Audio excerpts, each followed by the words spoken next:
Birth rate drop could be irreversible. Ooh, don't threaten me with a good time.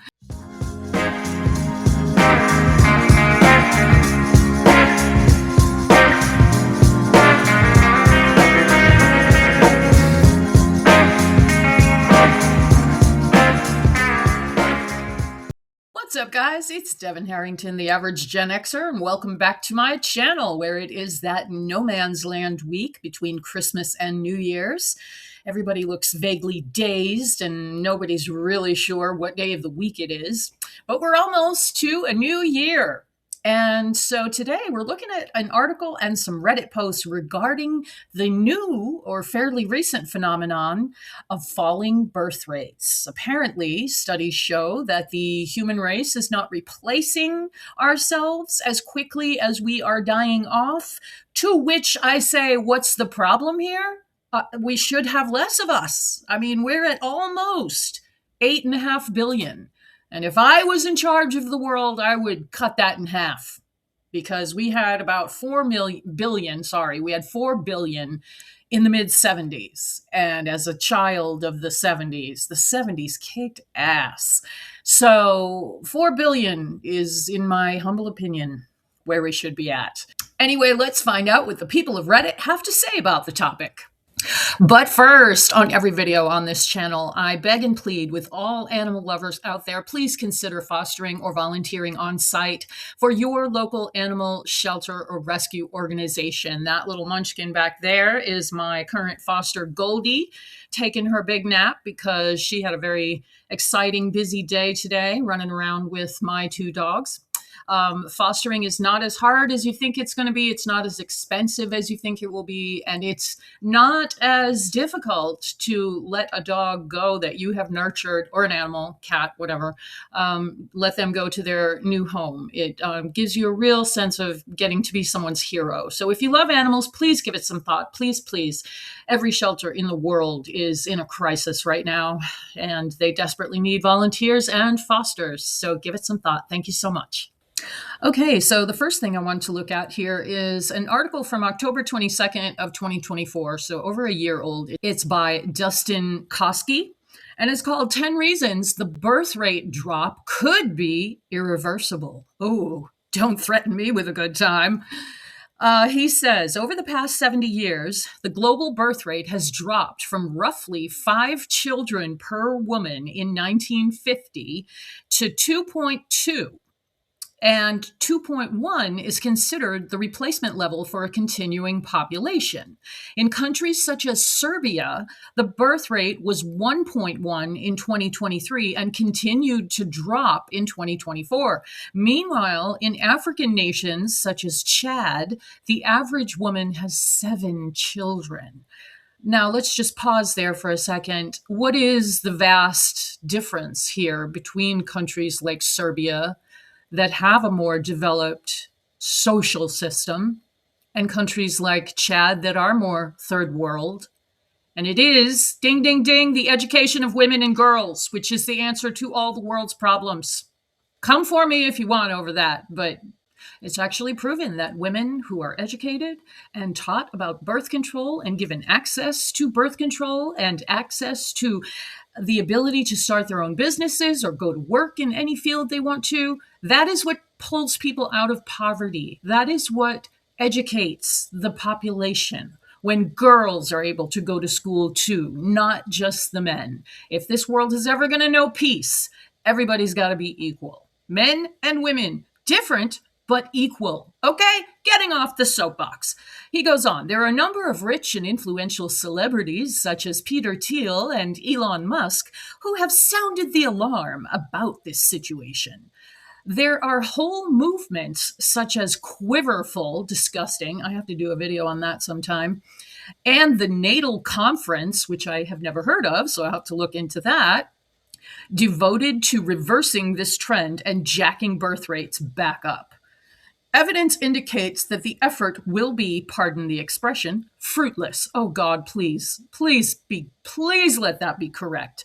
Because the last thing the world needs is a whole bunch of uneducated evangelical religious extremists.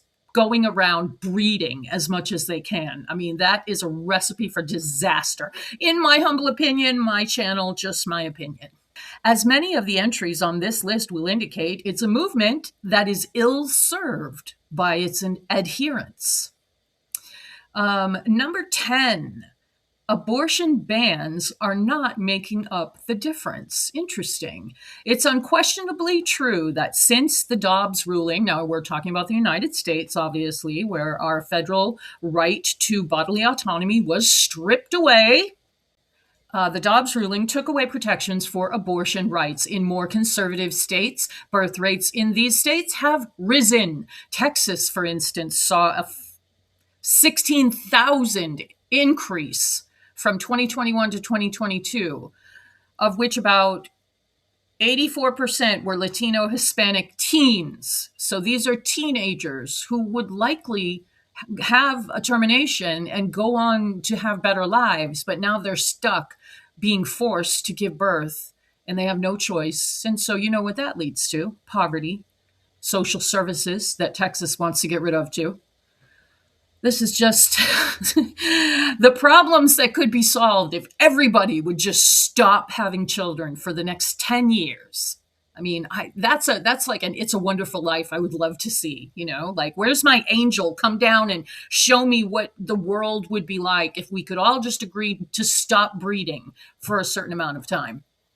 I know it's ridiculous, but a girl can dream. Okay, Dustin goes on.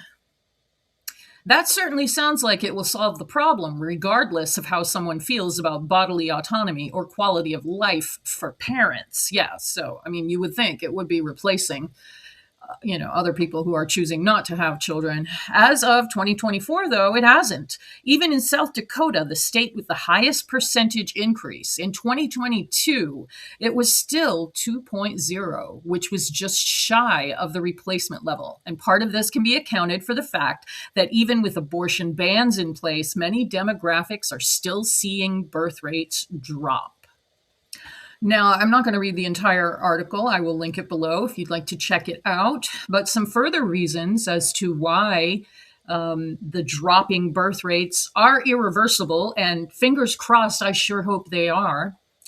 Prohibitively expensive or dangerous birth process. And this writer is apparently from the States, and so most of these apply to the United States, where healthcare is a for-profit business. So having a baby in the US costs tens of thousands of dollars. And that's if it's uncomplicated. You know, if a cesarean section is required, and it's about in 30% of cases, the price goes up to over 25 grand for the uninsured and 3,200 with insurance. That's still a lot of money. Birth defect rates are rising. And I'm not going to pretend to be an expert on the subject, but you cannot tell me that the rise of ultra-processed food and fast food everywhere is not causing birth defects. There is no way that I will not believe that is part of the problem, because it fucking is. There are chemicals in food in the United States that are banned worldwide. Think about that. I've done some videos on that, which I will link above if I remember. Oh, here's a good one. Pollution is lowering fertility. How about it, huh? Multiple studies are finding that women who live in more heavily polluted areas are conceiving significantly less often, despite their best efforts. A survey of 18,000 couples in China, which is notorious for their pollution, found that those who lived in dense urban areas were 20% less capable of conceiving after 1 year of trying. Miscarriage rates. Miscarriage is a true tragedy, but an extremely common one as well. And you have to maybe trust that the human body knows what it's doing. And if it expels a pregnancy, there was a problem. I mean, that's generally what people tend to think. I know that there are some human bodies that have conditions where they just cannot carry a baby to term without some kind of medical intervention. And It is what it is. Nothing to be ashamed of. Antinatalism and child-free lifestyle is spreading. Hooray! Yeah, because people want to have a partner in life and they want to have two incomes because no one can afford to even live here anymore, let alone have children and raise kids unless you are fucking rich. I mean, I don't know why that's so hard for some people to understand. And now in the information age where people can go to Reddit or happen to stumble upon one of my videos and hear stories from regretful parents and go there and read stuff on there, people are realizing that all of the lies they have been told and the line of bullshit they've been fed their whole lives about how getting married and having children is the goal of human life, that's just a made up thing. There is no one path in life. And people are finally willing to break away from the herd. A few more reasons. One is one child desirability. The one and done thing is becoming more popular. I wouldn't say it's a trend, but if you really want children, have one. And then you'll see how fucking impossible it is to be able to afford to raise even one child on one income or two incomes. Of course, tens of millions of women have overcome all these obstacles and reproduced. Many of them have, after experiencing the ordeal of childbirth, settled on having one. This is a perfectly reasonable course of action. A 2022 report in the Journal of Personality and Social Psychology reviewed 188 studies and found that having a single child is where couples find the highest level of satisfaction, having achieved the biological necessity of reproducing without taking on too much time pressure, among other concerns. So they're still, giving society what it wants, another consumer, but they're not getting so crazy as to have more than one, which I guess is a step forward, Another big one, of course, climate change. Who would bring a baby into what is coming? Whatever you believe, like the human race is having a negative effect on the climate of this planet. It just is. There is no argument there. And we need to change our ways in certain ways so that we don't destroy the one home that we have, thereby destroying ourselves. Dustin says, regardless of whether the changes in the climate are anthropogenic or the result of natural cycles beyond human control, the rate and extremity of climate disasters is alarming, and the severity is increasing. These sorts of concerns are taking their toll on the confidence potential parents have in the future. A July 2024 Pew Research poll said that of people of childbearing age who did not intend to have children, a quarter of them said that worries about the environment were their primary motivation. And the number one reason, which this kind of surprised me, romantic disinterest. In recent years, people that are not able to get into romantic or sexual relationships have developed a stigma due to acts of violence by individuals dubbed incels, such as Trey Genko and Alex Manassian. And I don't know if that's like bro-cast dudes or what. I do know an incel is someone who is involuntarily celibate, and they get a big chip on their shoulder about that because they're disgusting and they live in their mom's basement. That's the stereotype anyway. And girls won't have anything to do with them, and so they just become very resentful about it. He goes on, many young people aren't just failing to enter serious child-rearing relationships, they're not even working for romantic relationships in general. Yeah, I would say that as I've gotten older, being in a relationship is less and less important. And part of that is that I am fortunate to be in a generation and in a country where I can make my own money and buy my own property and have my own credit cards and my own bank accounts and my own investment account and, shit that even a century ago, my ancestors could only dream of. So women just don't need a man as much these days. And that's a broad generalization, but in general, And It's also been proven that marriage is more like for men and that women get very little out of it. It's just like a sucks the life out of you. As I've said before on this channel, marriage and kids is prison with better furniture. Okay, from the fantastic subreddit Antinatalism. This is by user Tans the Man. I cringe every time someone considers a country's low birth rate as a bad thing. Same, totally the same. I don't know why people think it's a bad thing. If anyone out there, please set me straight in the comments. Why would it be bad if the population declines a little bit? I don't see that. I mean, I see that as a good thing. We'll be using less resources. But if I am somehow scientifically wrong, please tell me what you know. Tans the Man says, why do so many people consider it a bad thing if a country has a declining population? I get that the reason for it may not be ideal, like people being overworked, toxic culture, etc., but the end result is still a positive, less kids. We already have an overpopulation problem and should be encouraging more countries to reduce birth rate rather than be worried for the ones who have a declining population. Yeah. What's the big, huh?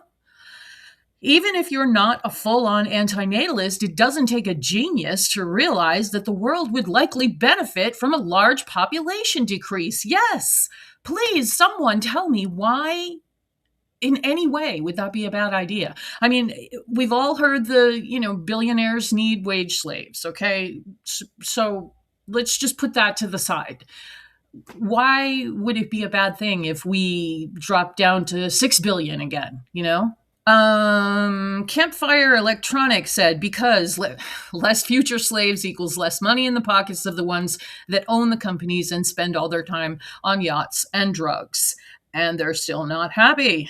And someone who deleted their account said, I mean, sure, in some ways that holds some truth, but it's mostly because low birth rate and high elderly proportion equals less tax money to sustain the elderly population, less tax for things like healthcare, social programs, schooling, etc. I'm not seeing, so what? So we'll have to adapt to that. Lower taxes, raise taxes. But I don't know. I don't know what the answer is, but that's not a reason to me. Keep having kids so that there are people to pay into Social Security, I'm guessing. I don't know if they're talking like about a worldwide thing or what. It sounds like they're in the US. Anyway, Nimrod06 said, you completely ignored economic growth. Regardless of measures, 2% growth rate per year is not anything far-fetched. That easily outscales any working population decline, be it Russia or Japan. A society with less than 1% working population decline will have no problem sustaining its older population. Someone who deleted their account said, you completely ignored inflation. Real-time wages in Japan haven't increased in 30 years. Yeah, well, there's going to have to be some changes there. I mean, we're just in a big fucking mess here on planet Earth. Sad to say. And finally, this is a really well-written post by Patrick123ABC. And it kind of really sums up a lot about why people are getting into antinatalism. So it's titled, It is absolutely essential to our survival and well-being that we limit or end birth rates. Since the 1950s, the population has exploded from 2.5 billion to 8 billion people. The result is that the baby boomers and others who are responsible for this population boom have doomed us to high prices, cramped living situations, lack of good jobs, and an overall harder way of life.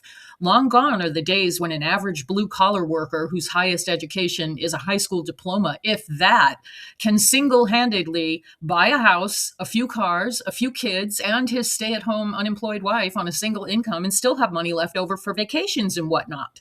Now, even people with 2 incomes and no kids are lucky to escape the rent trap and become homeowners. My mother paid $500 in rent each month for a small house with a detached garage and a big yard with a decent-sized rectangular gazebo. Sounds like heaven.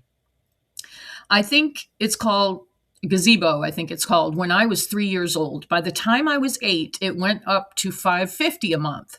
Pets were no additional charge. By the time I was 13, my mom was renting a one-bedroom apartment for us at $11.50 a month, which was side by side with a bunch of other apartments. No more garage, private yard, or gazebo. Today, a similar one-bedroom apartment is $2,000 a month. When I was 13, my mom was making $17 an hour. She works a similar job now. 18 years later, she's making $18 an hour. Only $1 more, while rent prices have almost doubled. Despite minimum wage increasing considerably in my state, my mom's pay has not felt the bump. Basic economics teaches us that as demand goes up, supply goes down, and prices go up. Demand goes down, supply goes up, and prices go down. Quite frankly, if it were up to me, I think having kids should be outlawed entirely. Oh, bless your heart. I think having kids should be outlawed entirely for many reasons. One being the lack of an unborn person being able to consent to living life. Life is also a lot of pain, suffering, hardship, responsibility, fear, and you will inevitably lose all your loved ones and die. And you are forced into this wretched cycle of misery. There is no sympathy from this world for people who want out either. Contrary to the song, suicide is not guaranteed to be painless. And if you are unaware of the reference, he's referring to the theme song from the fantastic TV show MASH. Da da da da da da da da da da da, 'cause suicide is painless. It was instrumental in the on the show. Anyway, that's what he's talking about. Also, if people suspect you of wanting to delete yourself, they will take your freedom away and make your life miserable. Christians will also try to scare you by saying committing deletion is a one-way path to hell in the afterlife. None of these things is fair to force onto a person. Yeah, true.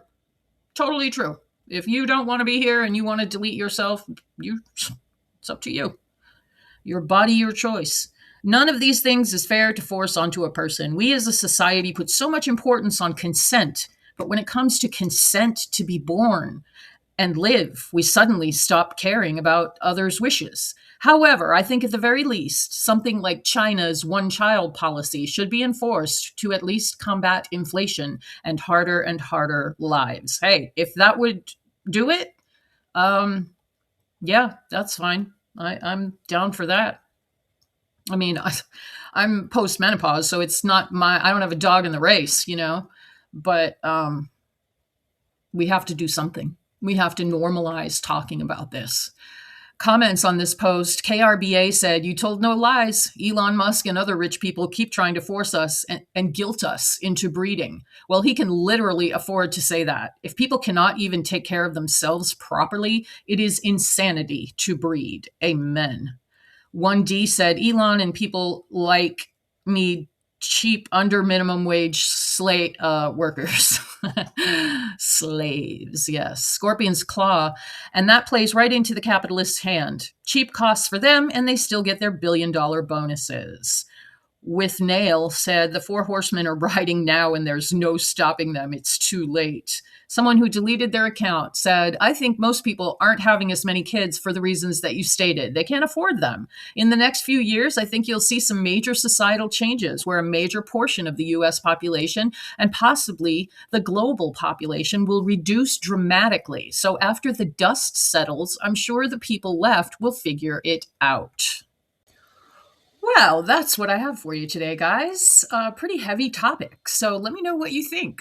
Do you think the world is overpopulated? Has the human race gone too far and done too much damage? Do we need to pull ourselves back in check? There's a lot of people who feel like, we're part of nature and all of nature just breeds as it will. But humans, we have more brain matter in the whatever it's called to question, why do we do what we do? We have that consciousness that the rest of nature is not burdened with, basically. And so we don't live in harmony with nature, and we have the ability to check our behavior, to steer the ship, you know? Anyway, so let me know what you think about these sentiments that were expressed in these stories, and I will see you guys in the next video, and thank you so much.